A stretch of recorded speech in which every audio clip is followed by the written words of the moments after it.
So hey everyone, welcome back to another quick and very interesting tutorial where in this quick tutorial I'm going to show you how you can fix the issue of sharp fade outs or the robotic fade outs, or how you can customize the fade outs that you by default apply on the DaVinci Resolve, how you can make it curves. Now in order to do it, just simply click on this option of DaVinci Resolve on the top left corner, then click on preferences.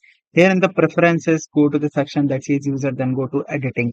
Now here in the editing section, you need to scroll down until you see this option that says fade in, fade out, crossfade. Now you can see the curves are simply straight, that are somewhat like robotic movements. Just simply click over there and you can select any type of curve that you want on your project. I would recommend simply, if you are setting in for the fade in, you can just simply go on with this one, and if you're going with the fade out, you can simply go on with this one. And under the crossfade, you can simply select this to make it look even more smoother. And once you are done with the settings, you just simply need to hit save and you're good to go. Alright, so that's it for this tutorial. I hope this video will be helpful for you. Make sure to hit the like button and subscribe button for more such helpful and interesting tutorials. See you in the next one. Take care.